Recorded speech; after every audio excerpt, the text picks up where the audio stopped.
السلام علیکم ورحمۃ اللہ وبرکاتہ۔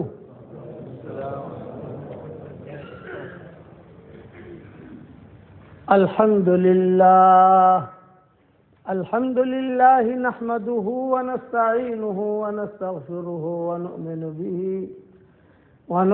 به ونتوکل علیہ ونعوذ باللہ من شرور انفسنا ومن سیئات اعمالنا ونعوذ باللہ من شرور انفسنا ومن سیئات اعمالنا ونعوذ باللہ من شرور انفسنا ومن سیئات اعمالنا من يهده الله فلا مضل له ومن يضلله فلا هادي له ونشهد أن لا إله إلا الله وحده لا شريك له ونشهد أن سيدنا ومولانا محمدا عبده ورسوله صلى الله عليه وعلى آله وأصحابه وبارك وسلم تسليما كثيرا كثيرا أما بعد فأعوذ بالله من الشيطان الرجيم بسم الله الرحمن الرحيم ومن أحسن قولا ممن دعا إلى الله وعمل صالحا وقال إنني من المسلمين ولا تستوي الحسنة ولا السيئة ادفع بالتي هي أحسن فإذا الذي بينك وبينه عداوة كأنه ولي حميم وما يلقاها إلا الذين صبروا وما يلقاها إلا ذو حظ عظيم وإما ينزغنك من الشيطان نزغ فاستعذ بالله إنه هو السميع العليم صدق اللہ العظیم۔ قابل احترام بھائیوں، دوستوں اور بزرگوں، دین کے لیے قربانیاں دینا یہ انسان کی سعادت مندی کی علامت ہے۔ اپنے دین کے لیے کھپے کہ جان بھی لگائے، مال بھی لگائے، جذبات بھی قربان کرے، نامناسب حال آئے تو جھیل لے، برداشت کر لے۔ حضور صلی اللہ علیہ وسلم نے ہمیں یہی سکھایا ہے۔ یہ دعوت اور تبلیغ کا کام جو دنیا بھر میں پھیلا، یہ قربانیوں کے نتیجے میں پھیلا کہ قربانیاں دی گئی۔ آپ نے دیکھا ہوگا آپ کے انگلینڈ کے اندر ہماری جماعتیں پیدل چلی ہیں، پڑوس کی جماعتیں پیدل اب بھی چلتی رہتی ہیں، خالی صرف انگلینڈ میں نہیں، دوسرے کئی علاقوں کے اندر ان پیدل جماعتوں سے جو خیر پھیلی ہے وہ ہوائی جہاز والی جماعتوں سے اتنی خیر نہیں پھیلی۔ مولانا یوسف صاحب رحمۃ اللہ علیہ فرماتے تھے، دین کے لیے قربانی دینا اور نبوی ترتیب پر دینا، ترتیب صحیح ہو۔ ہمارے یہاں بمبئی میں ایک بہت بڑے ہماری برادری کے چائے کے تاجر تھے، تو میرے والد صاحب رحمۃ اللہ علیہ نے ان سے کہا کہ چچا اپنے بچوں کو جو مجاہدے کراؤ، قربانیاں دلاؤ۔ تو انہوں نے کہا میرے بچوں سے بہت مجاہدے کرواتا ہوں۔ تو ابا نے کہا کیا مجاہدہ کرواتے ہو؟ پھر میں چائے کی پیٹیاں جو اٹھواتا ہوں۔ تو ابا نے کہا یہ تو پیسوں کے لیے ہے، دین کے لیے کرو۔ دین کے لیے آدمی تھوڑا بھی تھکتا ہے تو اس کا بھاؤ بہت ملتا ہے۔ تو آدمی تھکے دین کے لیے، گش میں تھکے، تعلیم میں بیٹھ کر تھکے، کوئی اگر ادھر ادھر کی بات سنائے تو آدمی تھوڑا برداشت کر لے۔ اخلاق جو ہے اخلاق نہ چھوڑے، بد اخلاقی بننا ہے۔ دین کا داعی جو مخلص ہوگا وہ کبھی بھی بد اخلاقی نہیں کرے گا، اور جو منافق ہوگا وہ فوراً الجھے گا. یہ نشانی یاد رکھنا، کوئی یہ نشانی بتائے گا نہیں آپ کو. یہ میں آپ کو سمجھا رہا ہوں کہ جو مخلص ہوگا وہ کبھی بھی الجھے گا نہیں. کیا کرے گا؟ خاموش ہو جائے گا. ٹھیک ہے بھائی. آپ صلی اللہ علیہ وسلم کی عادت شریفہ یہی تھی. حالانکہ آپ کو ستانے والے کیسے تھے، لیکن سب کے ساتھ آپ نے اچھے اخلاق برتے. گھر میں بھی حالات آتے تھے حضور صلی اللہ علیہ وسلم پر تو حضور صلی اللہ علیہ وسلم جھیل جاتے تھے، کوئی بات نہیں. گالی دینے والے گالی بھی دے رہے ہیں، یہ کا راستے میں کانٹے بھی بچھا رہے ہیں، تو ایک ہی بات کہتے تھے، الاجر علی اللہ. ہر نبی نے کیا کہا؟ قل لا اسألکم علیہ اجرا ان اجری الا علی رب العالمین. میں آپ لوگوں سے کچھ نہیں مانگتا بھائی. انبیاء کہتے تھے میرا اجر میرے اللہ پر. انسانوں نے نبیوں کو بہت ستایا، جناتوں نے نہیں ستایا. جنات ہم سے اچھے. اور ایک جگہ حضور صلی اللہ علیہ وسلم نے حدیث میں بتایا بھی، جنات تو تم لوگوں سے بہت اچھے ہیں. حدیثوں میں آتا ہے. صحابہ کو کہا حضور نے، جنات تو تم لوگوں سے بہت اچھے. جناتوں نے نبیوں کو نہیں، حضور نبیوں کو بھی نہیں ستایا اور حضور صلی اللہ علیہ وسلم کو بھی نہیں ستایا. بہت تھوڑا، لیکن انسانوں نے بہت ستایا. بدر میں، احد میں، خندق میں، اور کہاں یرموک میں، ادھر ادھر بہت ستایا انسانوں نے. طائف میں جب سورہ رحمان نازل ہوئی تو حضور صلی اللہ علیہ وسلم نے سب سے پہلے جناتوں کو سنائی. تو جناتوں نے جب سورہ رحمان سنی تو فَبِأَيِّ آلَاءِ رَبِّكُمَا تُكَذِّبَانِ حضور صلی اللہ علیہ وسلم پڑھتے تھے تو سارے جنات جواب دیتے تھے. سارے جنات مجمع تھا، کہتے تھے کہ ارے اللہ تعالیٰ تیری کون سی نعمتوں کا ہم انکار کریں گے. سورہ رحمان میں 31 مرتبہ فَبِأَيِّ آلَاءِ رَبِّكُمَا تُكَذِّبَانِ آیا ہے. تو 31 مرتبہ پوری رحمان حضور صلی اللہ علیہ وسلم نے سنائی جناتوں کو. تو جب جناتوں کو سنائی تو ہر جن جو ہے وہ، اسی لیے جنات کہتے تھے یہ سورہ رحمان تو جناتوں کی ہے. پہلے حضور نے جناتوں کو سنائی، بعد میں صحابہ کو سنائی. تو جنات یہ کہتے تھے کہ یہ تو جناتوں کی ہے، کہ پہلے نبی ہمارے پاس آئے.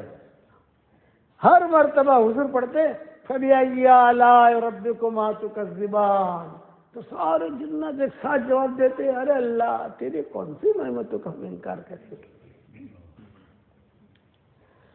یہی صورت حضور صلی اللہ علیہ وسلم نے وہاں سے آ کر صحابہ کو سنائی. تو صحابہ جو ہے خاموشی کے ساتھ سنتے رہے، کسی نے جواب ہی نہیں دیا. تو حضور نے فرمایا تم سے تو جنات اچھے ہیں. اس پر فرمایا کہ تم سے تو جنات اچھے. انہوں نے ہر مرتبہ کہا کہ اللہ تیری کون سی نعمتوں کا انکار کریں گے ہم، اور تم نے تو ایک بھی نہیں کہا. سر آپ نے فرمایا یہ کہنا چاہیے. اسی لیے سورہ رحمان آدمی پوری کرے تو جملہ کہے کہ اللہ تیرے کون سی نعمتوں کا ہم انکار کریں گے. ہاں نماز میں پڑھ رہا ہو تو نہ کہے، لیکن اب تنہائی میں پڑھ رہا ہو تو کہے. تو جناتوں نے حضور صلی اللہ علیہ وسلم کو تکلیف نہیں پہنچائی. انسانوں نے قدم قدم پر، بلکہ جناتوں نے تو حضور کا ساتھ دیا. وادی نخلا میں حضور صلی اللہ علیہ وسلم نے فجر کی نماز پڑھائی تو جنات ڈھونڈنے کے لیے نکلے کہ دنیا میں کچھ ہوا ہے، کچھ اتھل پاتل ہوئی ہے دنیا میں. وہ ڈھونڈنے کے لیے نکلے تو انہوں نے دیکھا کہ یار نماز ہو رہی ہے. حضور صلی اللہ علیہ وسلم کو کچھ پتا نہیں کہ جنات پیچھے سن رہے ہیں. آپ نے جو ہے نماز پڑھائی، نماز پڑھانے کے بعد یہ جنات جو ہے وہاں سے سن کر گئے اپنے قوم کی طرف. یا قومنا انا سمعنا قرآنا عجبا وَإِذْ صَرَفْنَا إِلَيْكَ نَفَرًا مِنَ الْجِنِّ يَسْتَمِعُونَ الْقُرْآنَ. يَسْتَمِعُونَ الْقُرْآن کا مطلب یہ ہے دھیان سے سنا. انہوں نے سننا صرف کہتے ہیں سمع، وہ کہتے ہیں غفلت میں سننا. ادھر بھی دیکھے ادھر بھی دیکھے. اور استماع یستمعون کہتے ہیں دھیان سے کہ کیا کہہ رہے ہیں، حضور کیا پڑھ رہے ہیں، کیا پڑھ رہے ہیں. یستمعون القرآن. سورہ جن نازل ہوئی. حضور صلی اللہ علیہ وسلم نے فرمایا بھائی یہاں سے تو جو ہے وہ جنات گئے ہیں، اور یہ ساری حدیثوں میں آتی ہے مسلم وغیرہ میں، اور ان جناتوں نے اسلام قبول کیا.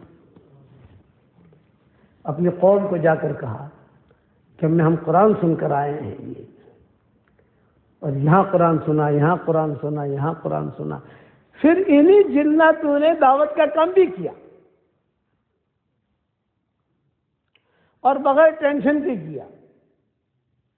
ہم تو ٹینشن دلاتے ہیں نا. انسان جو ہوتا ہے نا وہ جلد باز ہوتا ہے. وَكَانَ الْإِنسَانُ أَكْثَرَ شَيْءٍ جَدَلًا. انسان جھگڑالو بھی ہوتا ہے اور انسان جلد باز بھی ہوتا ہے. اب بھی مالدار بن جاؤں، 2 دن میں. مالدار بننے کے لیے انسان قرضدار بنتا ہے، سودی کاروبار کرتا ہے مالدار بننے کے لیے. تو اس کی صفت کیا بیان کی کہ جھگڑالو ہے، اور دوسری صفت کیا بیان کی کہ جلد باز ہے. جنات میں یہ چیزیں نہیں ہیں. عبادت کریں گے وما خلقت الجن والانس الا لیعبدون، کہ عبادت کریں گے اللہ کی، احکامات پورا کریں گے. ہمارے اب یہ جناتوں کا مضمون نکلا تو سارا مجھے سنانا پڑ رہا ہے تم کو. کچھ راز کی باتیں ہی بتانی پڑ رہی ہے. ہمارے والد صاحب رحمۃ اللہ علیہ کے پاس بھی کبھی کبھی آتے تھے جنات، اور وہ پوچھتے تھے اصول. تو ابا کہتے تھے کہ تم پر کوئی اصول چلتا نہیں ہے، اس لیے کہ تم گشت کے لیے یہاں جاؤ گے تو جس کے بعد جاؤ گے وہ امریکہ بیٹھ جائے گا، امریکہ جاؤ گے تو رشیا چلا جائے گا. تم تو صرف اللہ کا حکم پورا کرو، جتنا تم سے ہو سکے اتنا لوگوں کو دعوت دو، بغیر کسی کو تکلیف دیے ہوئے. دادا گیری کر کے نہیں کہ اس کے گھر میں جا کر جو 4 پائی ہلا دی. آپ سمجھے نا، گھر میں جا کر 4 پائی ہلا دی، یہ کیا وہ کیا وہ کیا. یہ نہیں. اس میں صالح بھی ہے اور اس میں طالح بھی ہے. تو جناتوں نے حضور اکرم صلی اللہ علیہ وسلم کو بھی تکلیف نہیں دی، بعد کے صحابہ کو بھی تکلیف نہیں دی، بلکہ وہ مان کر چلتے رہے. ہاں صرف 1-2 قصے ہوئے کہ جو جناتوں نے قتل کیا. سعد بن عبادہ کو قتل کرنے والے جنات تھے. سعد بن عبادہ جو تھے یہ انصار کے بڑے تھے. حضور صلی اللہ علیہ وسلم کا جب وصال ہوا تو مسئلہ ایک آیا کہ حضور صلی اللہ علیہ وسلم کا وصال ہوا ہے تو اب امیر کون بنے. یہ مسئلہ کھڑا ہوا. میں نے کہا تھا نا کہ 25 نامناسب حالات آئے تھے حضور کے انتقال پر. اللہ تعالیٰ دوسری مرتبہ لائے گا تو انشاءاللہ ایک مسجد میں ایک حال بیان کریں گے تو 25 دن ہو جائیں گے. 25 نامناسب حالات آئے تھے. اس میں سب سے بڑا حال یہ تھا کہ امیر کون بنے. تو بڑا ٹینشن، اتنا کام چلا، حضور کا وصال ہو گیا، ابھی حضور صلی اللہ علیہ وسلم کو دفن بھی نہیں کیا ہے. پھر یہ مسئلہ کھڑا ہوا. تو مہاجرین جو تھے وہ کہنے لگے منا امیر، اور انصار کہنے لگے منا امیر. مہاجرین کہنے لگے کہ ہم میں کیا کمی ہے، اور انصار کہنے لگے ہم میں کیا کمی ہے. یہ مسئلہ بہت ہی پیچیدہ تھا. تو حضرت عمر رضی اللہ تعالی عنہ اور حضرت ابو بکر صدیق رضی اللہ، ابھی صدیق اکبر امیر نہیں بنے تھے، ابھی امیر نہیں بنے تھے.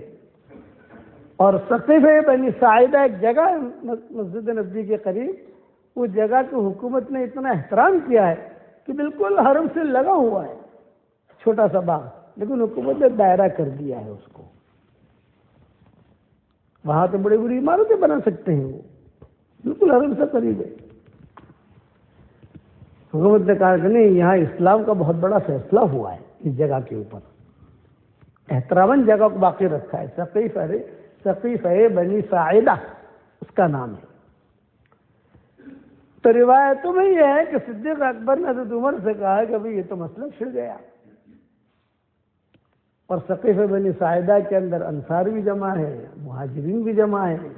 مہاجرین کی زبان سے نکل رہا ہے کہ ہم نے کا ایک امیر، انصار کی زبان سے نکل رہا ہے ہم نے کا ایک امیر، اور ایک انصاری صحابی ہے وہ تقریر کر رہے ہیں، اور سعد بن عبادہ ان سب کے امیر تھے، انصار کے بڑے تھے سعد بن عبادہ، بہت سخی آدمی تھے سعد بن عبادہ، زمینیں ان کے پاس بہت تھی سعد بن عبادہ کے پاس۔ جب زمینیں بہت تھی تو کتابوں میں لکھا ہے کہ یہ جتنے بھی مسافر آتے تھے انہوں نے اعلان کر رکھا تھا جو بھی مسافر آئے میرا مہمان، 24 گھنٹے میں کبھی بھی آ جائے، یہ سعد بن عبادہ نے اعلان کر رکھا تھا۔ تو 24 گھنٹے میں مسافر وہاں شام جاتے تھے، وہاں سے کچھ لوگ جو مکہ جاتے تھے، وہاں سے کوئی بیت المقدس جاتے تھے، یہ سب سعد بن عبادہ کے مہمان، چاہے مسلمان ہو، چاہے غیر مسلم ہو، چاہے یہود ہو، چاہے نصارہ ہو، وہ ان کے مہمان، بہت بڑا ان کا وہ تھا۔ لیکن جب مہمان زیادہ ہونے لگے اور لوگوں کو باہر سے آ کر مدینہ میں آ کر کھانا مشکل ہونے لگا تو ان کے کھجور کے درخت تھے رستے میں، تو ہر کھجور کے درخت کے اوپر اونٹ پر بیٹھا بیٹھا آدمی یعنی کھا لے ہوئے کھانا، ایسے سیٹنگ سے وہ کھانا رکھ دیتے تھے کہ تجھے اونٹ سے اترنا نہ پڑے، اور تو اونٹ پر بیٹھا بیٹھا ہی ٹھنڈا پانی پی لے، شرید کھا لے، کھجوریں رکھی ہیں کھجوریں لے، اور جتنی کھجوریں لے جانی وہ لے جا۔ اتنے بڑے سخی تھے سعد بن عبادہ رضی اللہ تعالی عنہ۔ اب حضرت عمر آئے ثقیف بنی ساعدہ میں۔ اچھا، یہ اختلاف انسانوں میں ہوا ہے، جناتوں میں نہیں ہوا، حالانکہ جناتوں میں صحابی تھے۔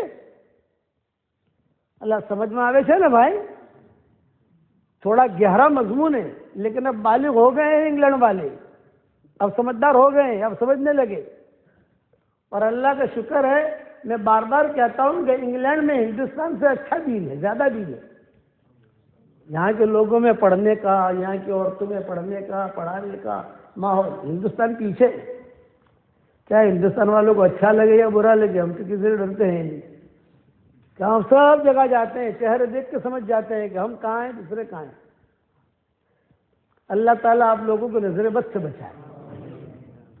خرچ کرنے کا مادہ، محبت، علماء سے محبت، میں اس لیے نہیں کہتا کہ آپ نے مجھے بہت کھلایا، مجھے تو آپ لوگوں نے کچھ کھلایا ہی نہیں ہے،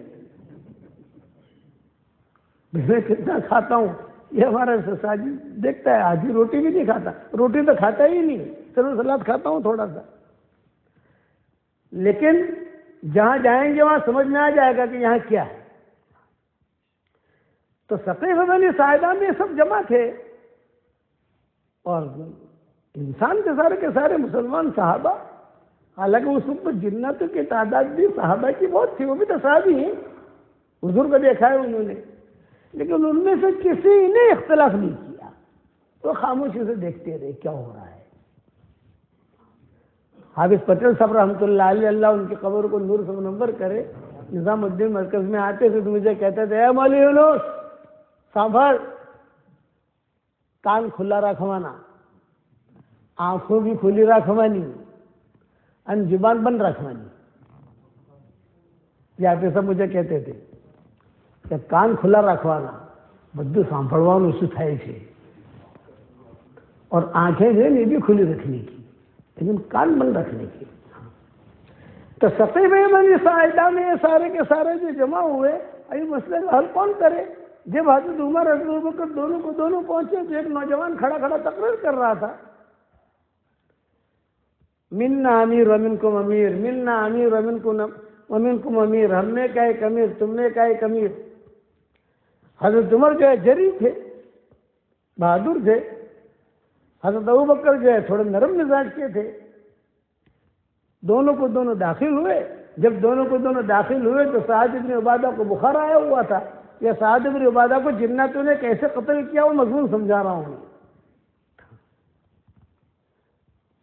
تو سعد بن عبادہ جو ان کو بخار تھا، اس میں چادر اڑ کر وہ بیٹھے ہوئے تھے سعد بن عبادہ، اور وہاں جو دیکھا تو ایک انصاری نوجوان جو ہے باتیں کر رہا ہے، حضرت عمر نے بھی سنا، صدیق اکبر نے بھی سنا.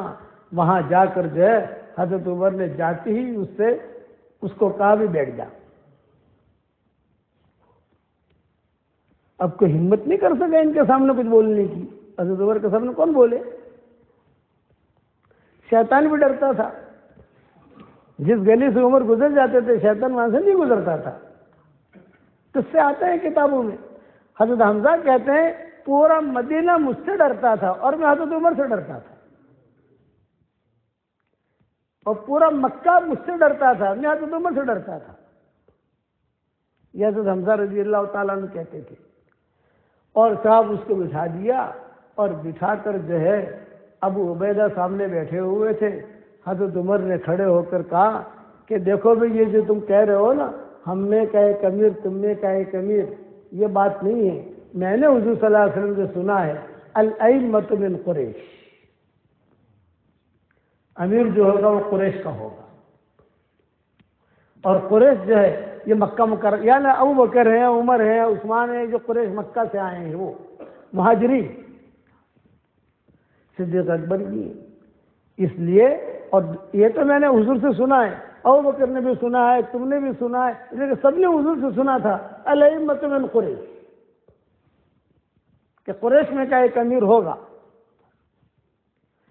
چنانچہ ابو عبیدہ سامنے بیٹھے ہوئے تھے تو حضرت عمر نے ایک جملہ بھی کہا. حضور صلی اللہ علیہ وسلم نے یہ بھی کہا ہے ہر امت کا ایک امین ہوتا ہے، اور میری امت کا امین ابو عبیدہ ہے. اس لیے ابو عبیدہ جس کے ہاتھ پر بیعت کر لیں اس کے ہاتھ پر سب بیعت ہو جاؤ.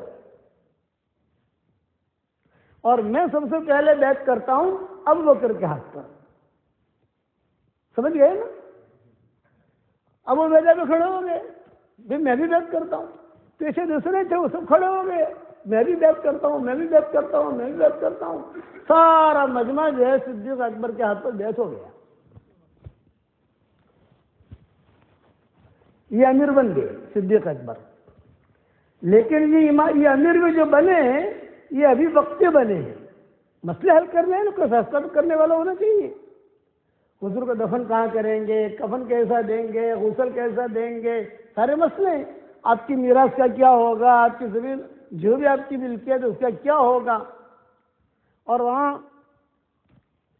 مسیلمہ کذاب نے جھوٹی نبوت کا دعویٰ کیا، اس کا کیا کریں گے. اب بھائی حضرت اسامہ کی جماعت کو حضور صلی اللہ علیہ وسلم نے روانہ کیا تھا، اس جماعت کے ساتھ بڑے بڑے صحابہ کی تشکیل ہو گئی تھی. اب وہ جماعت کو کیا کریں گے، بھیجیں گے یا واپس بلا لیں گے.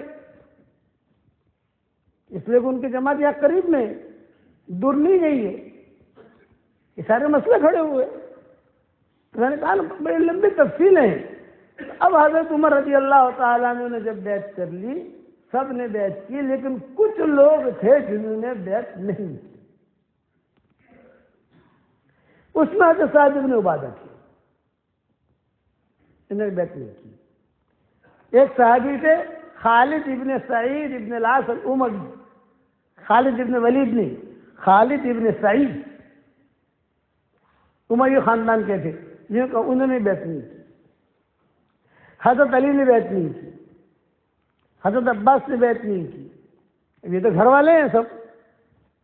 تو حضرت علی کا حضرت عباس کا مسئلہ تو ایک دن کے اندر حل ہو گیا. ان کو صرف اشکال اتنا تھا کہ جب یہ ان کو امیر بناتے تھے تو ہمیں تو بلا لیتے. ہم تو حضور کے خاندان کے اہل بیت ہیں. تو صدیق اکبر حضرت عمر نے کہا کہ وہ مسئلہ وہ وقت تم لوگوں کو بلانے کا نہیں تھا، اس لیے کہ اگر تم کو بلاتے تو لڑائی ہو جاتی یہاں. یہ تو فوراً فیصلہ کرنا تھا.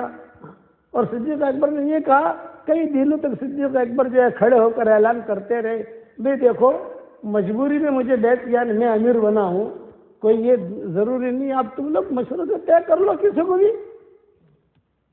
تب حضرت علی عباس وغیرہ آئے، یوں کہ ہم آپ کے ہاتھ پر بیعت ہو جاتے ہیں. مسئلہ یہ تھا. اور حضرت علی حضرت عباس کیوں یہاں نہیں تھے مشورے میں؟ اس لیے حضور کا انتقال ہو چکا تھا. تو ماؤں کو کون سنبھالے؟ حضرت فاطمہ کو کون سنبھالے؟ گھر والے یہی ہیں، پانی یہی لائیں گے، نہلائیں گے، یہی سارا کا سر یہی کریں گے. وہ انتظام میں لگے ہوئے تھے. لیکن یہ خالد ابن سعید اور سعد ابن عبادہ یہ دونوں انصاری تھے، یہ نہیں ہوئے۔ تو حضرت عمر نے کہا کہ حضرت یہ سعد ابن عبادہ بیعت نہیں ہوئے ہیں تو ان کو مدینہ سے نکال دیں۔ حضرت ابوبکر نے کہا کہ نہیں، حضور نے ہمیں یہ نہیں سکھایا ہے، خاموش رہو۔ البتہ خالد بن سعید یہ ذرا وزنی آدمی تھے۔ وزنی آدمی کا مطلب تھے جوان، لیکن جوانوں کے بڑے۔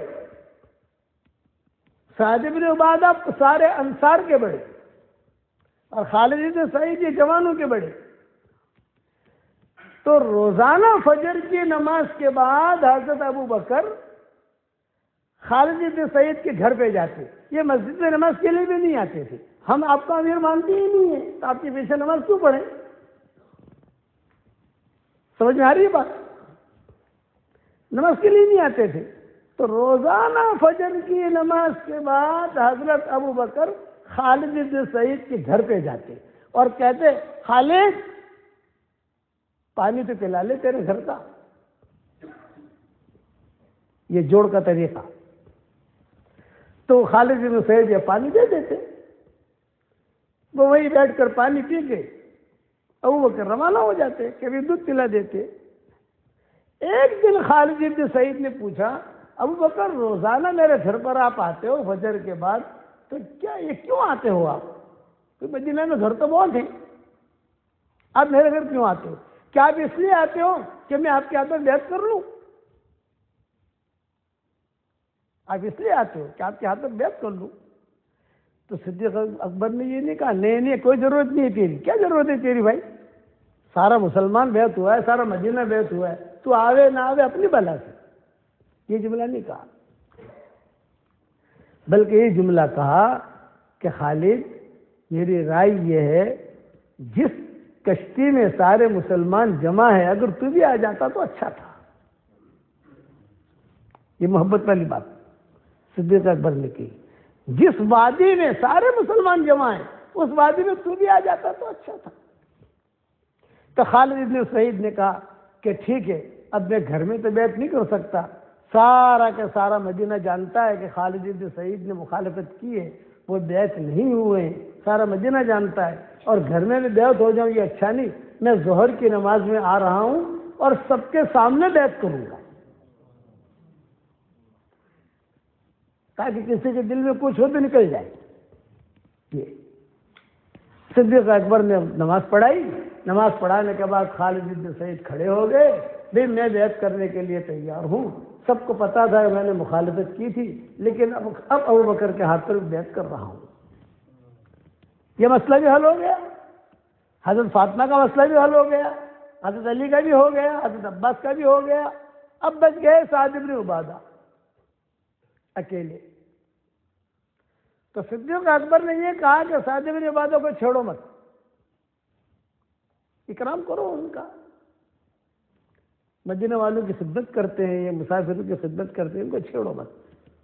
حضرت عمر کہتے تھے کہ نہیں چھیڑنا چاہیے، ان کا چھیڑو مطلب کہ یا تو بیعت کرو تو یار رہو، بیعت نہیں کرنا ہے تو مدینہ چھوڑ دو۔ یہ حضرت عمر کی رائے تھی۔ حضرت ابوبکر نے کہا کہ نہیں۔ اسی حال میں صدیق اکبر کا انتقال ہو گیا۔ صدیق اکبر کی جو خلافت رہی ہے بہت کم رہی ہے، زیادہ نہیں رہی۔ اب حضرت عمر کا زمانہ آیا۔ تو حضرت عمر کا جب زمانہ آیا تو حضرت عمر نے اعلان کر دیا، بھائی جو میرے ہاتھ پر بیعت کرے وہ مدینہ میں رہے، اور جو مجھے امیر نہ سمجھے مدینہ چھوڑ دے۔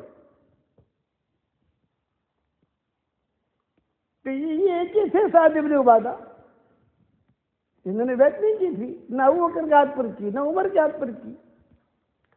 تو یہ مدینہ چھوڑ کے چلے گئے شام، دمشق۔ وہاں پہنچے اور وہاں پہنچنے کے بعد تہجد میں اٹھے، تہجد کی نماز پڑھ رہے تھے یا وضو کے لیے جا رہے تھے، اور جناتوں نے ان کو وہاں قتل کیا۔ وہاں تہجد کا وقت تھا اور یہاں مدینہ منورہ میں فجر کا وقت تھا، وقت کا فرق ہوتا ہے نا۔ حضرت عمر نے فجر کی نماز پڑھائی، جب حضرت عمر نے فجر کی نماز پڑھائی تو نماز پڑھانے کے بعد مسجد نبوی میں سے اشعار کی آواز آئی، نحن قتلنا سید الخزرج سعد بن عبادہ، نحن قتلنا سید الخزرج سعد بن عبادہ فرمیناہ بسہم فلم یخطف آدا، رمیناہ بسہم فلم یخطف آدا۔ یہ اشعار کوئی پڑھ رہا ہے، مسجد نبوی میں فجر کی نماز پڑھائی حضرت عمر نے، اور یہ اشعار سب جگہ سے گونج رہے ہیں۔ حضرت عمر نے کہا بھئی یہ کون ہے؟ سعد بن عبادہ کو کس نے قتل کیا؟ ہم قصاص لیں گے اس سے۔ کس نے قتل کیا سعد بن عبادہ کو؟ تحقیق کی سب صحابہ سے، بھئی آواز کہاں سے آ رہی؟ تو صحابہ کہنے لگے یہ آواز ہم بھی سن رہے ہیں لیکن کہنے والا دکھائی نہیں دے رہا ہے۔ آواز تو ہم بھی سن رہے ہیں لیکن کہنے والا دکھائی نہیں دے رہا ہے۔ بعد میں جناتوں نے آ کر خبر دی حضرت عمر کو کہ وہاں شام کے جناتوں نے انہیں قتل کیا ہے، شام کے جناتوں نے، اور یہ حال ہوا۔ حضرت عمر نے کہا بھئی اگر تم پکڑ کے لا سکو اس کو تو میں قصاص دوں گا، قتل کے بدلہ قتل، ہمارا اہم ساتھی تھا۔ تو جناتوں نے کہا ہم تو پکڑ نہیں سکتے اس کو، وہ تو جو ہے قتل ہو گئے، وہیں وہ دفن ہو گئے۔ تو جناتوں نے یہ ایک قتل کیا ہے، ایک دو کام اور بھی کیے جناتوں نے۔ تبوک جا رہے تھے حضور صلی اللہ علیہ وسلم، تو حضور صلی اللہ علیہ وسلم نے فرمایا جب ہم تبوک جا رہے ہیں، یہ پہاڑی ہے نا، پہاڑی یہ بڑی خطرناک ہے، وہاں پہ جانا مت۔ یہ حضور نے فرمایا تبوک کے سفر میں کہ دیکھو ہم تبوک جا رہے ہیں، یہ پہاڑی ہے، بہت بھاری ہے، بہت مسئلہ ہے یہاں، یعنی کچھ ہوائیں ہیں، کچھ جو بھی ہے علائیں بلائیں ہیں، اس لیے کسی کو پیشاب کے لیے جانا ہو تو کسی کو لے کے جائے، اکیلا نہ جائے، پیشاب کے لیے جانا ہے، حاجت ہے۔ تو ایک دو صحابی تھے، انہوں نے کہا سب سوئے ہوئے ہیں، پیشاب لگا تو دکھائی تو دیتا نہیں ہے، وہ چلے گئے۔ تو جنات انہیں اٹھا لے گئے، دو کو، ایک کو کہیں پھینک دیا، ایک کو کہیں پھینک دیا۔ ایک کام انہوں نے یہ کیا ہے جناتوں نے، حضور صلی اللہ اچھا جب چلتے تھے، جب قافلہ روانہ ہوتا تو حضور صلی اللہ علیہ وسلم کہتے ہیں سب ساتھی آ گئے، جیسے حج میں بس کے اندر کہتے ہیں بھئی سب لوگ آ گئے، تو رہتا نہیں گیا، تو رہتا نہیں گیا، تو رہتا نہیں گیا۔ تو صحابہ نے کہا کہ وہ دو نہیں مل رہے ہیں، تو کون؟ فلاں فلاں۔ تو کہاں ہے ان کا سامان؟ سامان تو یہ ان کی اٹھنی بھی ہے، وہ تو کہاں گئے؟ ڈھونڈو۔ اب ڈھونڈا تو کہیں ملے نہیں۔ آپ نے فرمایا بھی چلو اب کیا کریں، اب وہ تو میں نے پہلے منع کیا تھا، اکیلا کوئی نہ جاوے، یہاں کسی کو لے کے جاوے، یہ دونوں الگ الگ طریقے سے بڑھ گئے۔ تو جنات انہیں یمن لے گئے، یمن، وہاں جا کے چھوڑا ان کو۔ پھر وہاں سے آئے چلتے چلتے چلتے، حضور نے کہا میں نے تم کو منع کیا تھا، اور ایک صحابی جو تھے وہ یہ تبوک میں ہی پہنچ گئے۔ یہ قصے یعنی اس قسم کے کام انہوں نے کیے ہیں، لیکن انسانوں نے جو لمبا چوڑا کام کیا نبیوں کو تکلیف پہنچانے کا، یہ جناتوں نے نہیں کیا۔ یہ چھوٹ موٹ کے ایسے قصے ہوئے ہیں حضور صلی اللہ علیہ وسلم کے زمانے میں۔ جب آپ طائف سے آئے واپس تو حضور صلی اللہ علیہ وسلم طائف والوں نے یعنی رکھا نہیں، نکل گئے حضور صلی اللہ علیہ وسلم، ایگزٹ لگ گیا، اور مکہ والوں نے داخل نہیں ہونے دیا۔ بھائی طائف کا قصہ تو سب جانتے ہو نا، ایگزٹ ہو گئی، حضور نکل گئے طائف سے، بجا مکہ جاؤ۔ اب مکہ والوں کو پتا چلا کہ ابھی طائف سے آ رہے ہیں، تو مکہ والوں نے کہا کہ ویزا لاؤ۔ اب بیچ میں حضور ہیں، حضور اور زید بن حارثہ ہیں، بس دو ہی تھے، کوئی نہیں۔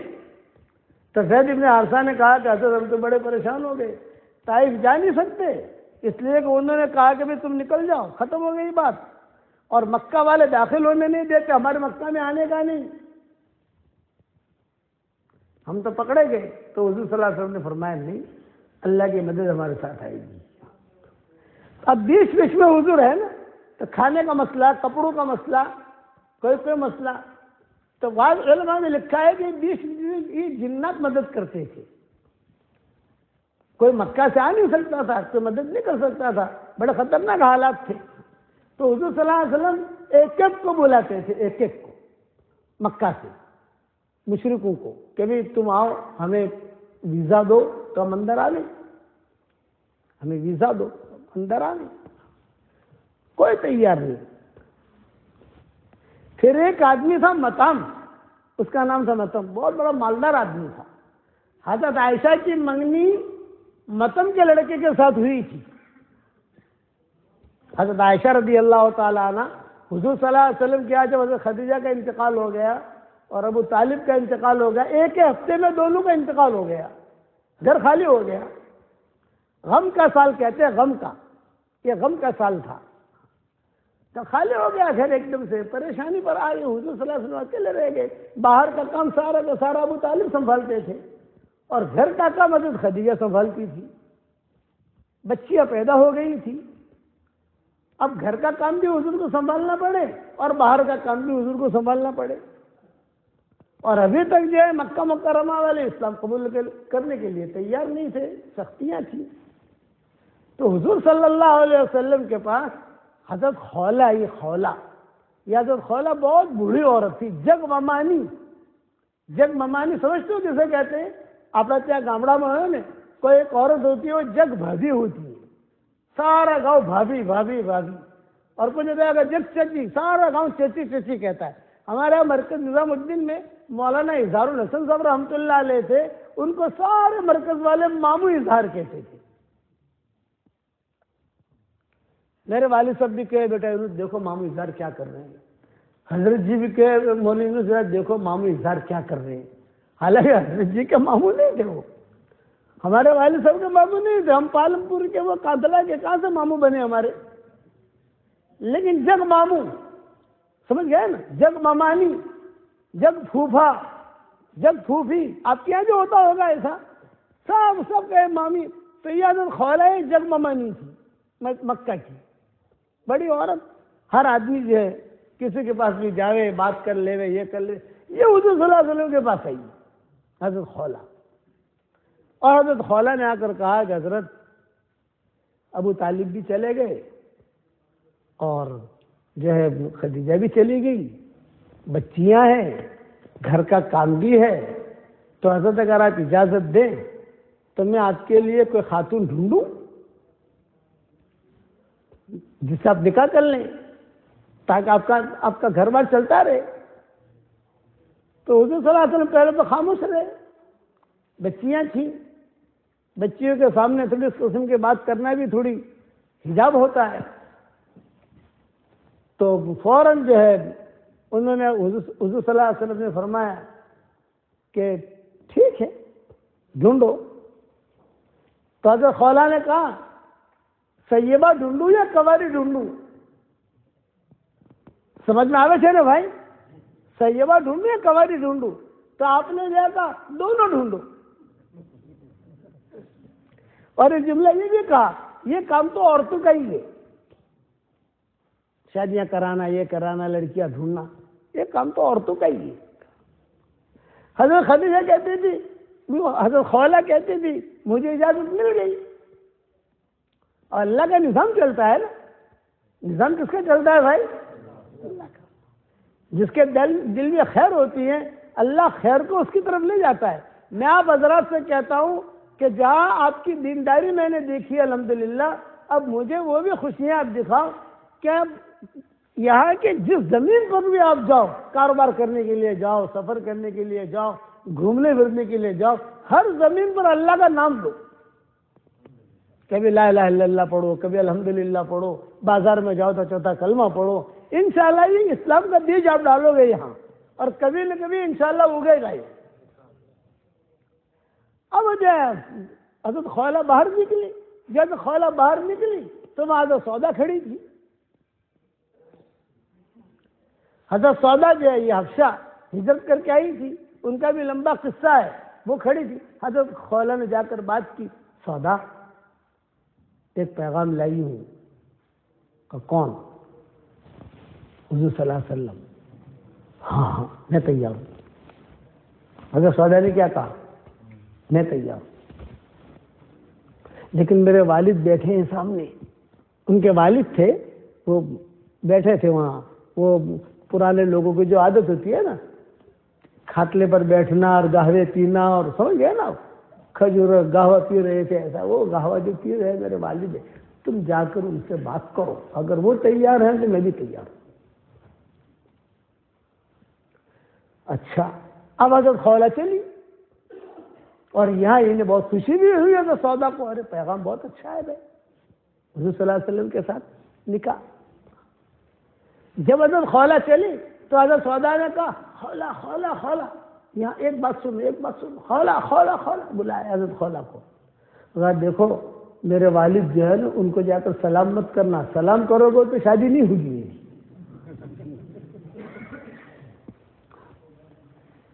اچھا بھی جا کر کچھ نہ کچھ تو پوچھنا پڑے گا، کیا کہوں؟ ان کو بولا کہ جاہلیت کا سلام کرنا، السلام علیکم ورحمۃ اللہ وبرکاتہ، یہ مت کہنا، یہ کہا میرا نکاح نہیں ہوگا۔ میں ان کے مزاج سے واقف ہوں، تو سودا میں کہوں کیا، کیونکہ جاہلیت کا سلام کہنا، جاہلیت کا سلام کیا ہے؟ گڈ مارننگ، گڈ ایوننگ، یہ جاہلیت کا سلام ہے۔ صباح الخیر، صباح الخیر، مساء الخیر، گڈ مارننگ، گڈ ایوننگ، یہ جاہلیت کا سلام۔ تو یہ حضرت سودا نے کہا جاہلیت کا سلام کرنا، وہ خوش ہو جائیں گے۔ ہاں بہت اچھا بہت اچھا۔ اب حضرت سودا کو بہت خوشی، جلدی سے فیصلہ ہو جائے۔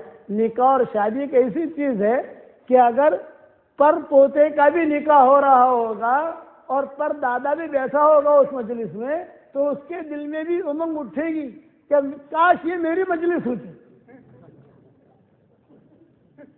ایک اللہ نے نظام بنایا ہے۔ یہ ہمارے یہاں مولانا یونس پونا والے رحمۃ اللہ علیہ ہوتے تھے، آپ لوگوں نے نام سنا ہوگا اور اب تم نے دیکھا ہوگا ان کو، بہت ذمہ دار ہوتے، بہت کام کیا انہوں نے مہاراشٹر کے اندر بہت۔ تو وہ اپنا قصہ خود سناتے تھے کہ بھائی جب شروع میں دعوت کا کام چلا تو پیسے تو تھے نہیں، ادھار لے کر اپنا قرضہ لے کر اپنا جو ہے گھر بار چلاتا تھا۔ میں مسجد کا امام تھا، مسجد کے امام کو تنخواہ بہت کم ملتی تھی، تو سب سے زیادہ ٹینشن مجھے ہوتا تھا فجر کی نماز کا۔ مولانا یونس پونا والے کہتے تھے، اللہ ان کی قبر کو روشن کرے، سب سے زیادہ ٹینشن۔ کیوں؟ پڑھانے کا ٹینشن؟ پڑھانے کا ٹینشن نہیں، فجر کی نماز میں پڑھانے کے لیے جاؤں، جب داخل ہوتا تو سب سے پہلے نظر ڈالتا کوئی اجنبی چہرہ تو نہیں ہے، محلے والے ہیں وہ تو ٹھیک ہے، لیکن کوئی اجنبی آدمی تو نہیں آیا، یہ میں دیکھتا۔ میں نے کہا کیوں؟ بولے کہ یوں کہ نماز تو پڑھا لیتا میں، نماز پڑھانے کے بعد جب میں سبحان اللہ پڑھتا نا تو سبحان اللہ کی طرف تو دھیان کم جاتا، لیکن میں دیکھتا جا رہا پہلی صف کے اندر کونے میں کوئی اجنبی آدمی بیٹھا ہے، تیسری صف میں بیچ میں بھی کوئی اجنبی آدمی بیٹھا ہے، اور چوتھی صف میں بھی کوئی اجنبی آدمی بیٹھا ہے۔ تو میں اللہ سے کہتا ہے اللہ خیر کرنا خیر کرنا۔ اب دعا کرا کہ میں بیٹھ جاتا تو ایک آدمی یہاں سے آتا، ایک آدمی وہاں سے آتا، ایک آدمی وہاں سے آتا، ایک آدمی وہاں سے آتا، میرے سامنے بیٹھ جاتا۔ ہاں بھائی کہاں سے آئے ہو؟ ایک کہتا میں بیڑ سے آیا ہوں، ایک کہتا مالیگاؤں سے آیا ہوں، ایک کہتا احمد نگر سے آیا ہوں، ایک کہتا پربھنی سے آیا ہوں، ایک کہتا ناندیڑ سے آیا ہوں۔ یہ سارے شہر ہیں مہاراشٹر کے۔ تو میں پوچھتا بھی کیوں آئے ہو؟ تو ہر آدمی کہتا کہ ہمارے یہاں ذرا ساتھیوں میں انتشار ہے، وہ انتشار کے سلسلے میں مشورے کے لیے آیا ہوں۔ ذمہ دار یہی تھے مہاراشٹر کے، مشورے کے لیے آیا ہوں۔ اچھا بھائی ٹھیک ہے، تو آپ لوگ ناشتہ کرو گے؟ انہوں نے کہا حضرت رات بھر گئے، تھکے ہارے جاگے آئے، بہت بھوک لگی ہے، ناشتہ تو کریں گے۔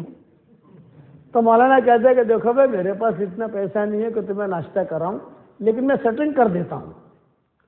یہ مولانا فرماتے ہیں تمہاری ناشتے کی ترتیب بنا دیتا ہوں، میں جو ہے خود تو نہیں کرا سکتا، میرے پاس اتنے پیسے نہیں ہیں۔ پھر ان پانچوں کو چاروں کو کہتے وہ کونے میں جو بڑے میاں قرآن شریف پڑھ رہے ہیں نا، دیکھ لو، ہاں پڑھتے پڑھتے داڑھی بھی ہل رہی ہے ان کی، ہاں برابر، تم چاروں پانچوں وہاں چلے جاؤ اور وہاں جا کر السلام علیکم اتنا کہو۔ تو بڑے میاں غصے سے دیکھیں گے، تم سے بات نہیں کریں گے وہ، لیکن گھبرانا مت تم لوگ۔ وہ قرآن پڑھنا شروع کریں گے، ایک ورق الٹیں گے، دوسرا ورق الٹیں گے، پھر قرآن بند کر کے پوچھیں گے کیوں آئے ہو، کہاں سے آئے ہو تم لوگ؟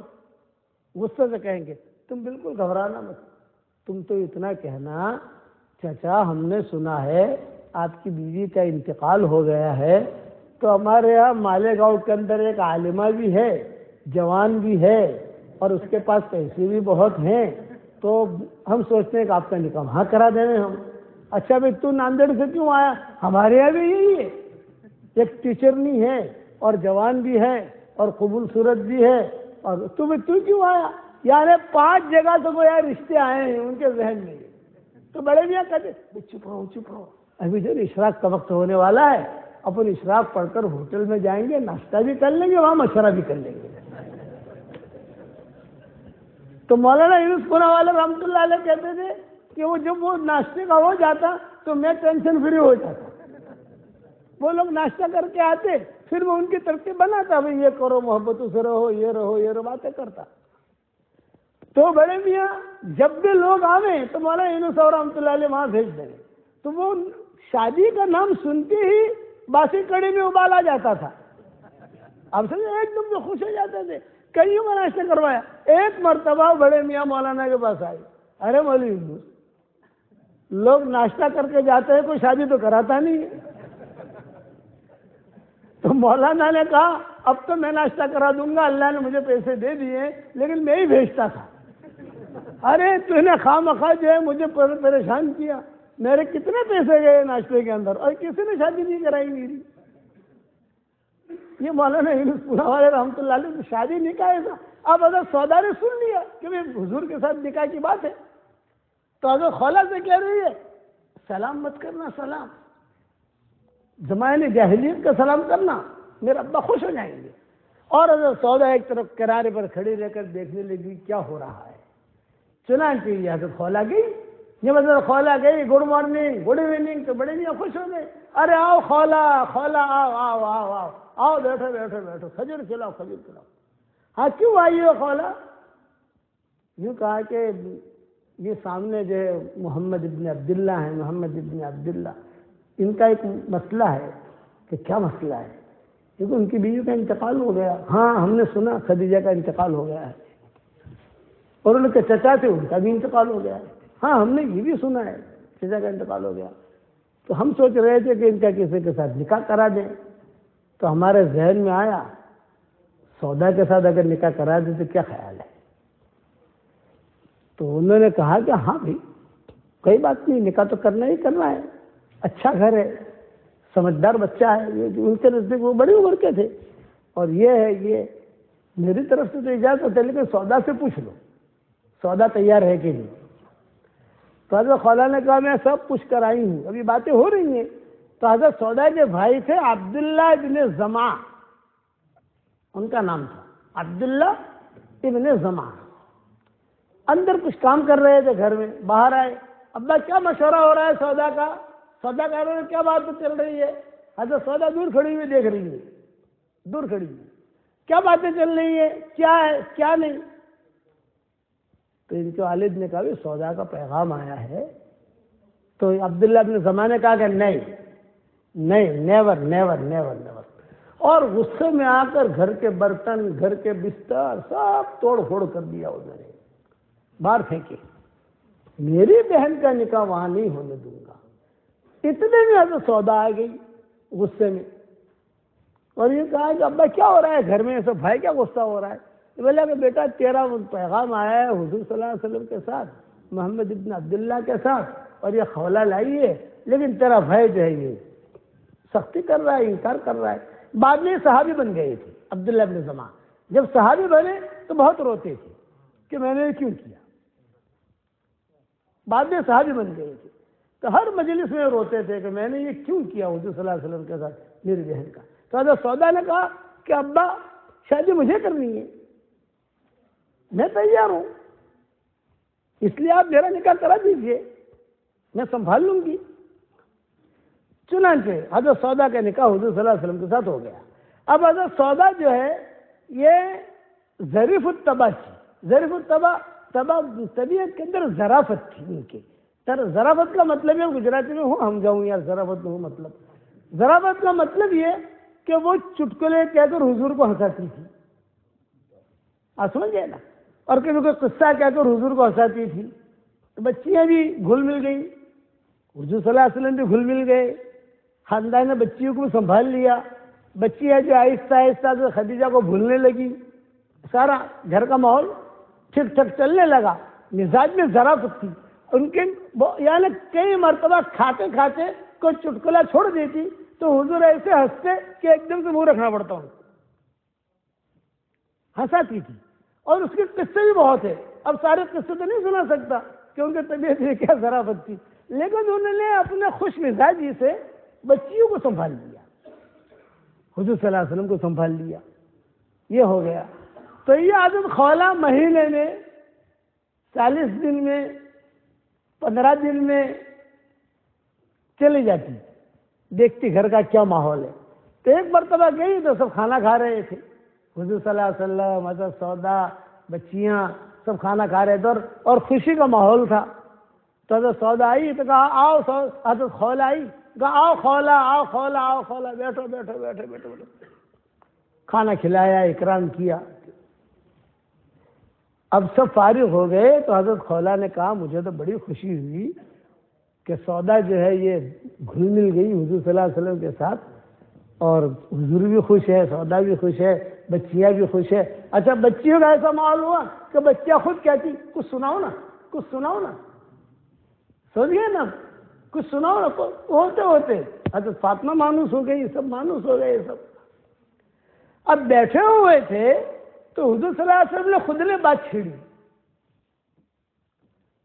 اور یہ کہا خولہ 2 باتیں طے ہوئی تھی، سیبہ اور کنواری، تو سیبہ کے ساتھ تو کرا دی، کنواری کہاں ہے؟ سمجھ گئے نا؟ تو حضرت سودا، اچھا حضرت سودا کو معلوم نہیں تھا کہ یہ بات ہوئی ہے، اس لیے کہ حضرت سودا کے نکاح سے پہلے یہ بات ہوئی تھی، دیکھ تم نے تو 2 وعدے کیے تھے، کنواری کا صحیح بات ہے، صحیح بات تو آ گئی سودا، لیکن وہ کنواری کہاں ہے؟ تو حضرت خولہ نے کہا وہ بھی ترتیب دے کر آئی ہوں۔ تو پوچھا کہاں؟ یہ حضور نے پوچھا کہاں سوچا ہے تم نے؟ یہ فرمایا آپ کے بھائی کی بیٹی۔ میرا بھائی کون؟ ان کا ابو بکر۔ ارے واہ عجیب عورت ہے تو، اس کی 2 بیٹیاں ہیں ابو بکر کی، تو عائشہ اور اسما، کس کے ساتھ سوچا ہے تم نے؟ فرمایا عائشہ کے ساتھ۔ ارے نہیں عائشہ کے ساتھ میرا نکاح کیسے ہوگا سودا، کیسے ہوگا خولہ، میرا نکاح عائشہ کے ساتھ کیسے ہوگا؟ اس لیے کہ عائشہ کی تو منگنی ہو چکی ہے متم کے یہاں، وہی متم جو طائف سے واپسی پر مدد کے لیے آیا تھا نا، اسی کے لڑکے کے ساتھ ان کی منگنی ہوئی تھی حضرت عائشہ کی۔ بھائی عائشہ کی تو منگنی ہو گئی ہے متم کے ساتھ، اور کسی لڑکی کی منگنی ہوئی ہو اس پر اپنی بات ڈالنا یہ تو مناسب نہیں ہے۔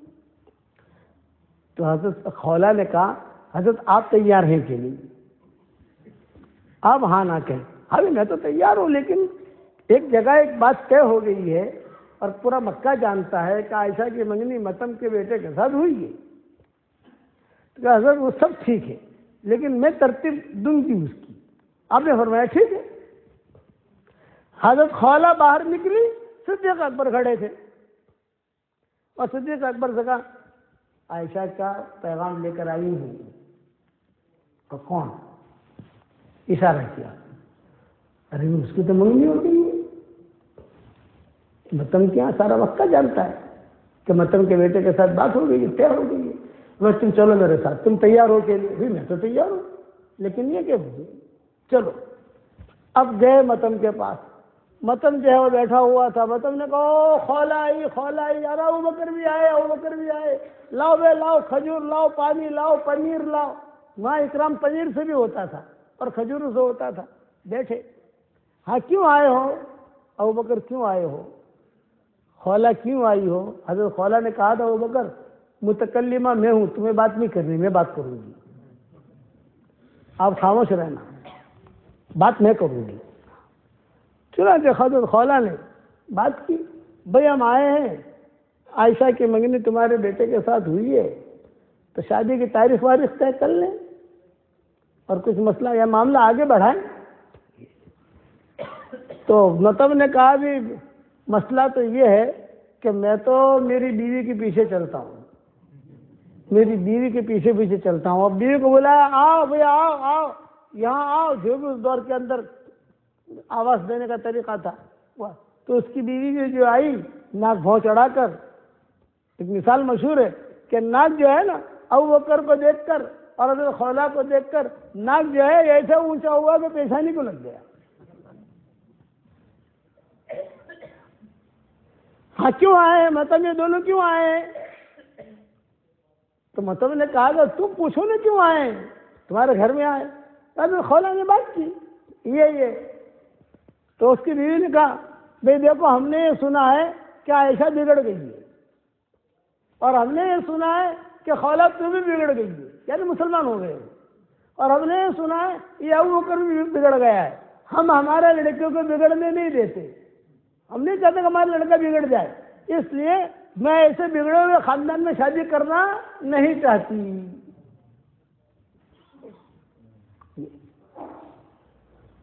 اب جو ہے حضرت ابوبکر نے کہا خولا سے بھئی یہ منع کر رہی ہے کہ اس کے متم کو تو پوچھو یہ کیا کہتا ہے, کبھی ایسا نہ بات دونوں ایک بات پر آ جاوے تو انہوں نے پوچھا خولا نے متم تم کیا کہتے ہو؟ متم نے کہا میری بیوی جو کہتی ہے وہی میں کہتا ہوں.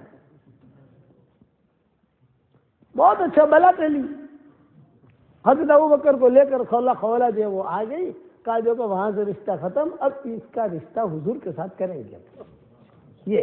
یہ متن تھا کہ جو طائف کے وقت میں اس نے مدد کی تھی. بلکہ ایک حدیث میں آتا ہے کہ حضور صلی اللہ علیہ وسلم پر اس نے اتنا احسان کیا تھا. اب تو پھر حضور صلی اللہ علیہ وسلم کے ساتھ نکاح ہوا حضرت عائشہ کا. پھر حضور صلی اللہ علیہ وسلم فرمانے لگے کہ آسمان سے جبریل آئے, ایک تشت لائے اور ایک دلہن بیٹھی ہوئی ہے. میں نے جو گھونگھٹ اٹھا کر دیکھا تو عائشہ تم تھی.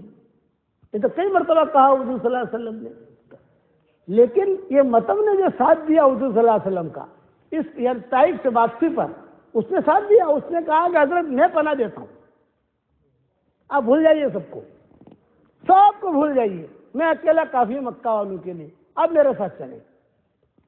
تو اس نے اپنے لڑکوں کو سب کو بلا لیا, متم نے سب کو, بھائی محمد کی حفاظت کرنی ہے, ہم نے امن دیا ہے, امن کسی کو کوئی دے دے پھر کوئی قتل نہیں کرتا تھا, اور ہم مضبوط آدمی ہیں, کوئی مارے گا نہیں, کوئی یہ نہیں کرے گا, کوئی نہیں کرے گا. اب حضور صلی اللہ علیہ وسلم یہاں داخل ہوئے, یہ احسان کو حضور نے زندگی بھر یاد رکھا.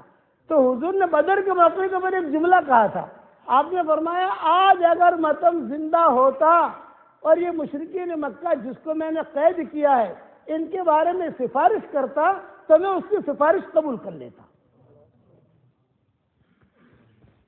یہ بدر کے وقت میں حضور صلی اللہ علیہ وسلم نے فرمایا کہ آج اگر متم زندہ ہوتا اور اگر سفارش کرتا تو میں اس کی سفارش قبول کر لیتا. اتنا احسان تھا, حالانکہ مشرک تھا وہ, اور کتابوں میں لکھا شرکی کی حالت میں نہیں مرا. بعد میں اس کی اولاد میں سے کوئی لوگ مسلمان ہوئے نہیں ہوئے, یہ وہ بات کی چیزیں ہیں. لیکن یہ کہ یہ پوری تاریخ میں نے مختصر سمجھائی, اسی لیے دو جملے یاد رکھنا.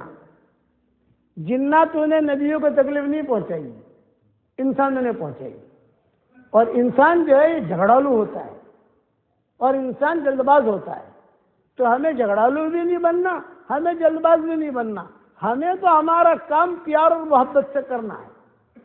سامنے والا سمجھے نہ سمجھے. اسی پر میں نے سعد بن عبادہ کا قصہ, سالوں کے بعد سعد بن عبادہ کا قصہ میں نے بیان کیا ہے آپ لوگوں کے سامنے کہ اس طریقے سے اس نے قتل کیا جناتوں نے. اب حضرت عمر رضی اللہ تعالیٰ عنہ بہت اہتمام کرتے تھے, کہتے تھے کہ بھی اگر کوئی قاتل مل جائے سعد بن عبادہ کا تو میں اس کو جو ہے قتل کروں, اس کا قصاص لوں. لیکن وہ تو ملا نہیں اور ان کی قبر وہاں بنی. اس لیے ہمیشہ یاد رکھنا ہمارا گھر بھی چلے گا محبتوں سے, اور ہمارا دعوت کا کام بھی چلے گا محبتوں سے, ہمارا مدرسہ بھی چلے گا محبتوں سے, ہماری خانقاہ بھی چلے گی محبتوں سے. ہیرا پھیری سے گھر بھی نہیں چلتا اور ہیرا پھیری سے دعوت کا کام بھی نہیں چلتا. ہیرا پھیری سے خانقاہیں بھی نہیں چلتی, ہیرا پھیری سے مکاتب بھی نہیں چلتے. اِجْعَلَ اللَّهُ فِي قُلُوبِكُمْ خَيْرًا يُؤْتِكُمْ خَيْرًا, تمہارے دل میں خیر ہوگی ہم تمہیں خیر دے دیں گے. یہ تمہارے دل میں خیر ہوگی ہم تمہیں خیر دے دیں گے. اس لیے دل میں خیر پیدا کرو گے بھائی, اس کے لیے دعائیں کیا مانگنی ہے بتاؤں؟ ایک دعا اللہ سے روزانہ مانگو، اے اللہ تو مجھے قلب سلیم عطا فرما۔ قلب سلیم مل گیا سب کچھ مل گیا، اور اگر قلب سلیم نہیں ہے، دل کے اندر کچرا بھرا ہوا ہے، یہ بیوی خراب ہے، یہ آدمی خراب ہے، یہ فلاں خراب ہے، ایک بات یاد رکھنا، اگر عورتیں یہ کہیں کہ مجھے ایسے شوہر کی ضرورت ہے جس میں کوئی عیب نہ ہو، تو انشاءاللہ بغیر شوہر کے رہے گی وہ۔ اور اگر کوئی مرد یہ کہے مجھے ایسی بیگم چاہیے جس میں کوئی عیب نہ ہو، تو بغیر بیوی کے رہے گئے۔ اونچ نیچ تو ہر جگہ ہوگی۔ حضور صلی اللہ علیہ وسلم کے زمانے میں اونچ نیچ ہوتی تھی، ماؤں کے ساتھ بھی معاملہ ہوتا تھا۔ حضرت فاطمہ حضرت علی کے درمیان بھی اونچ نیچ ہوتی تھی۔ ایک مرتبہ حضرت فاطمہ جو بہت غصے میں آ گئی حضور کے گھر، جب چلتی تھی تیز تیز تو حضور سمجھ جاتے تھے کہ فاطمہ آئی ہے۔ میں بھی سمجھ جاتے تھے کہ فاطمہ کی، جیسے گھنٹے کو مارتا ہے نا، کوئی گھنٹے مارتا ہے گھر میں، کوئی ٹن ٹن ٹن 2 مارتا ہے، کوئی 3 مارتا ہے، تو آدمی سمجھ جاتا ہے کہ یہ فلاں لڑکا ہے یا فلاں بیٹی ہے یا فلاں بیٹا ہے۔ ایک مرتبہ حضرت فاطمہ غصے میں آئی حضور صلی اللہ علیہ وسلم کے بعد، اور حضور نے فرمایا فاطمہ اندر آؤ۔ نہیں، اندر نہیں آتی میں نبی۔ اور حضرت فاطمہ کیا کہہ رہی ہے کہ آج تو علی کے ساتھ میرا کچھ انبن ہو گئی ہے، میں اندر نہیں آتی۔ ماں عائشہ نے آ کر سمجھایا، حضرت میمونہ نے سمجھایا، ام سلمہ نے سمجھایا، لیکن حضرت فاطمہ ایک ہی بات، ایک شکایت لے کر آئی ہوں علی کی۔ بھی شکایت ہے تو اندر آ کے کر لو، باہر کیوں؟ نہ باہر ہی کروں گی، اندر نہیں آتی۔ اچھا کیا شکایت ہے بتاؤ؟ تو حضرت فاطمہ نے کہا سارے مدینہ والے یہ کہتے ہیں کہ نبی جو ہے اپنی بیٹی کی فکر نہیں کرتے۔ ارے بیٹا میں نے تیری کیا فکر نہیں کی؟ یعنی تیرے لیے میں نے کیا فکر نہیں کی ہے؟ دعائیں کرتا ہوں، شادی تیری کرا دی، یہ ہے وہ ہے۔ یہ فرمایا کہ نہیں میں ایک بات لے کر آئی ہوں۔ میں کہا بتاؤ کیا؟ یہ کہا علی کچھ دنوں سے یہ کہہ رہے ہیں کہ مجھے دوسری شادی کرنی ہے۔ علی کچھ دنوں سے یہ کہہ رہے ہیں کہ مجھے دوسرا نکاح کرنا ہے، اور فاطمہ بتاؤ کہاں کرنا ہے؟ میں کہا بتاؤ۔ تو کہا ابو جہل کی بیٹی سے کرنا ہے۔ کریلا اور وہ بھی نیم چڑھا، بھائی دوسری شادی کرنی اور کہاں کرنی ہے بھائی؟ ابو جہل کی بیٹی، ابو جہل خوبصورت تھا تو اس کی اولاد بھی خوبصورت تھی، تو حضور نے فرمایا یہی تو کہہ رہے ہیں علی میں دوسری شادی کرنی ہے اور ابو جہل کی بیٹی سے کرنی ہے، اور تو کچھ نہیں ہے نا؟ ہاں اور کچھ نہیں ہے، اندر تو آؤ۔ اندر بلایا، بٹھایا، یہ کہا تم گھبراؤ مت۔ اسی وقت حضور صلی اللہ علیہ وسلم نے مدینہ والوں کو جمع کیا، اسی وقت الصلاۃ جامعہ، الصلاۃ جامعہ، آ جاؤ بھائی، آ جاؤ آ جاؤ، سب آ گئے۔ حضرت علی کہتے تھے میں نے سن لیا تو میں بھی آ گیا، لیکن مجھے پتا نہیں میرے بارے میں بیٹھ رہے ایسا کہ حضرت فاطمہ نے جا کر شکایت کی ہے، یہ مجھے پتا نہیں، پر اتنا اثر لیا۔ اور 2-4 دنوں سے کہتے رہے تھے کہ دوسرا نکاح کرنا ہے اور ابو جہل کی بیٹی سے کرنا ہے۔ خاندان ایک ہی تھا نہیں ہے، اور اس کی اولاد خوبصورت بھی تھی۔ حضور صلی اللہ علیہ وسلم ممبر پر آئے، پھر حضور نے فرمایا جس نے فاطمہ کو ستایا اس نے مجھے ستایا وغیرہ وغیرہ، ان کے فضائل بیان کیے۔ حضرت علی کہتے ہیں میں پیچھے بیٹھا ہوا تھا، میں سمجھ گیا کہ یہ میری میٹر ہے۔ اب میں گھر گیا، حضرت فاطمہ جو ہے وہ روٹھی ہوئی بیٹھی تھی، میں نے کہا فاطمہ مجھے دوسرا نکاح نہیں کرنا ہے، تو نے جا کے شکایت کر دی۔ اور حضور صلی اللہ علیہ وسلم نے تو حضرت فاطمہ نے کہا، جب ان کا انتقال کا وقت قریب آیا حضرت فاطمہ کا، تو حضرت فاطمہ رضی اللہ تعالیٰ عنہ نے فرمایا میں نے خواب دیکھا ہے کہ ابو جان یہ کہہ رہے ہیں کہ سحری جو ہے وہ علی کے دسترخوان پر کرنا اور افطاری میرے دسترخوان پر کرنا، میں تیرا انتظار کر رہا ہوں۔ تو حضرت فاطمہ نے حضرت علی سے کہا تم نے میری حیاتی میں نکاح نہیں کیا، لیکن میں نے تمہارے لیے لڑکی ڈھونڈ رکھی ہے، وہ لڑکی کھڑی ہے، وہ میں نے تمہاری منگنی کر دی ہے، اس کے ساتھ میرا انتقال ہو جائے ان کے ساتھ اس کے ساتھ نکاح کر لینا، لیکن ایک شرط کے ساتھ، ایک رات اس لڑکی کے لیے اور ایک رات احسن حسین کے لیے۔ یہ حضرت فاطمہ کی وصیت میں ہے۔ اب کیا سناؤں، بیان بھی لمبا ہو گیا، بیان بھی بہت زیادہ ہو گیا. میں کہتا ہوں اب یہ قصے پر قصے تمہاری برکت سے قصے نکل رہے ہیں. کئی دنوں سے میں نے بیان بھی نہیں کیے تھے یہ قصے. میں تو ایک ہی بات کہتا ہوں، سارا مجمع یہ نیت کرے کہ انشاءاللہ ہم مرتے دم تک اپنے دین کی مدد کریں گے، اور جہاں پر بھی جاؤ کلمہ ضرور پڑھو. زور زور سے نہیں پڑھنا لا الہ الا اللہ، لوگ دیکھیں گے ارے پاگل ہو گئے. نہ اپنے آہستہ آہستہ ایسا کام کرنے کا کہ کسی کو پتہ بھی نہیں چلے اور اپنا دانہ ڈل جائے. اللہ علیم خبیر ہے، اللہ علیم خبیر ہے، اسے پتہ چل جاتا ٹھیک ہے، ہم کو تو ہمارے اللہ کو سنانا ہے. سمیع قریب مجیب رحیم ودود، وہ سننے کا بھی ہے. لوگ سنے نہ سنے کوئی مسئلہ نہیں ہے، وہ سنے اور اللہ کے سامنے رو، اللہ کے سامنے گر گڑاؤ. خوشنما ید نالے شبہائے تو، خوشنما ید نالے شبہائے تو، ذوقہا دارم بزاری ہائے تو. میرے والد صاحب رحمۃ اللہ علیہ یہ اشعار بہت پڑھتے تھے. خوشنما ید نالے شبہائے تو، ذوقہا دارم بزاری ہائے تو. والد صاحب رحمۃ اللہ علیہ لیلا مجنون کا قصہ سناتے تھے، اور میں نے بھی میری کتاب بکھرے موتی میں کئی چیزیں تفصیل سے لکھی ہے.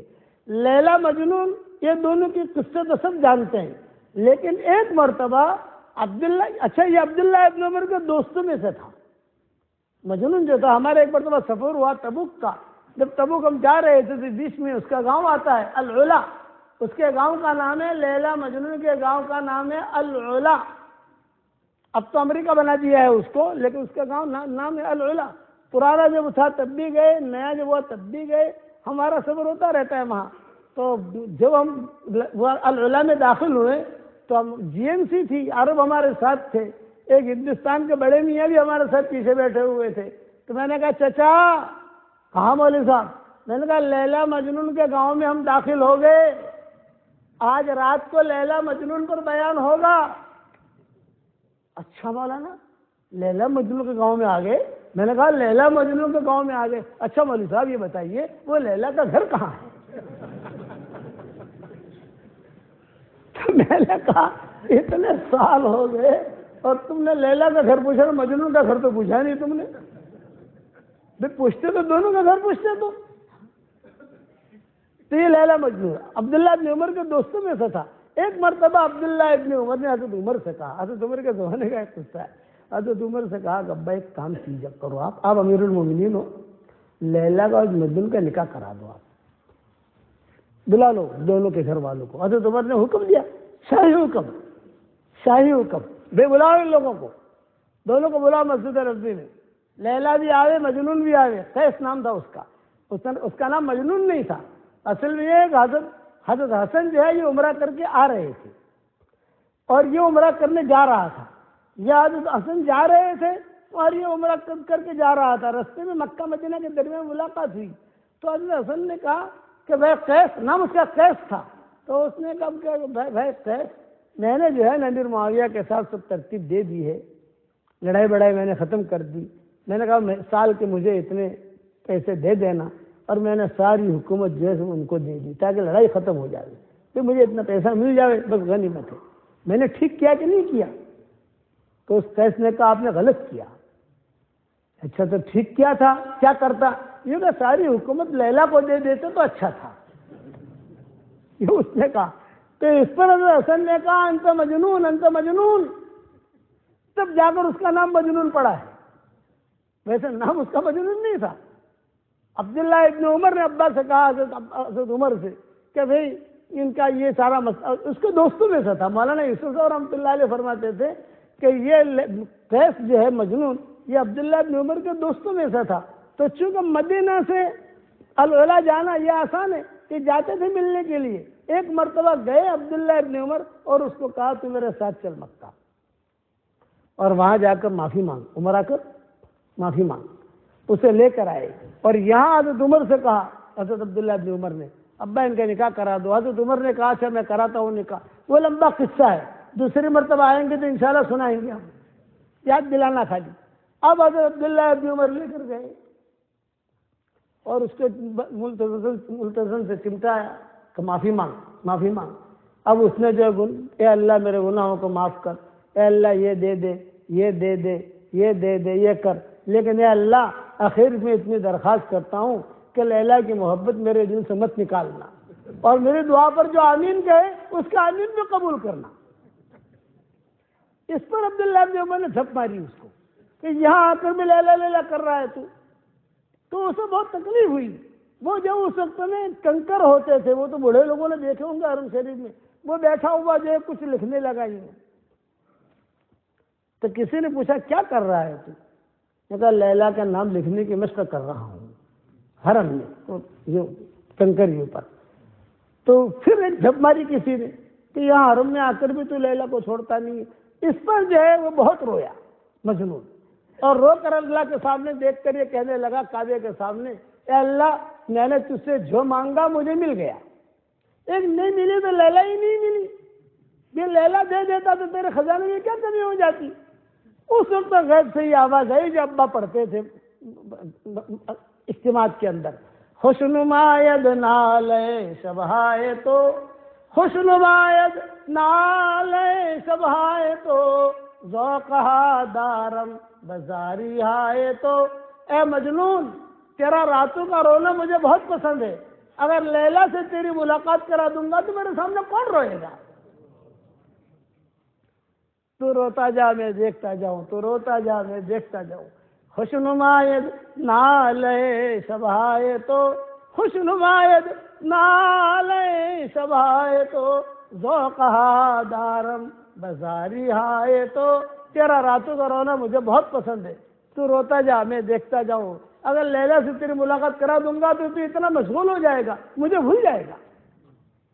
اس لیے حالات کچھ بھی آوے، اللہ کے سامنے گر گڑا کر رونا نہ آوے تو اللہ سے بار بار مانگو، رب عظیم سے بار بار مانگو، جتنا زیادہ مانگو گے زیادہ خوش ہوگا. ہماری شریعت میں مایوسی نام کی کوئی منزل نہیں ہے. اور ایک نصیحت یاد رکھنا، تنہائی کی نیکیاں آدمی کو کمال تک پہنچاتی ہے، اور تنہائی کے گناہ آدمی کو زوال تک پہنچاتے ہیں. اس لیے تنہائی میں گناہ مت کرو. اپنے بچیوں کے اوپر نظر رکھو کہ تنہائی میں گناہ تو نہیں کر رہے. تنہائی کی نیکیاں آدمی کو کمال تک پہنچا دیتی ہے، اللہ تک پہنچا دیتی ہے، اور تنہائی کے گناہ آدمی کو زوال تک پہنچا دیتی ہے. ایک نصیحت یاد رکھنا. دوسرا، زبان کا میٹھا بول جو لوگوں کے دلوں کو جوڑ دے یہ کروڑوں نفلوں سے بھاری ہے، اور زبان کا کڑوا بول جو لوگوں کے دلوں کو توڑ دے یہ کروڑوں گناہوں سے بھاری ہے. اس لیے آدمی خاموش رہے، کڑوا بول نہ نکالے. آج ہمارے ہاں جو انتشار ہے ہماری زبان کی وجہ سے، اور کوئی بات نہیں ہے.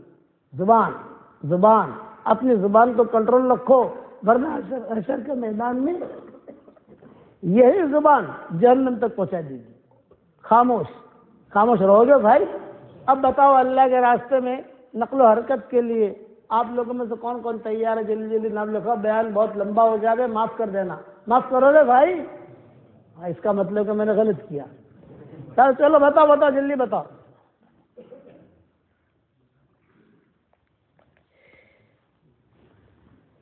یہ بیان تو میرا ادھورا رہ گیا، بہت لمبا بیان تھا جناتوں کا، لیکن اب سارا مجمع نیت کرے گا اللہ کے راستے کی نقل و حرکت کریں گے انشاءاللہ.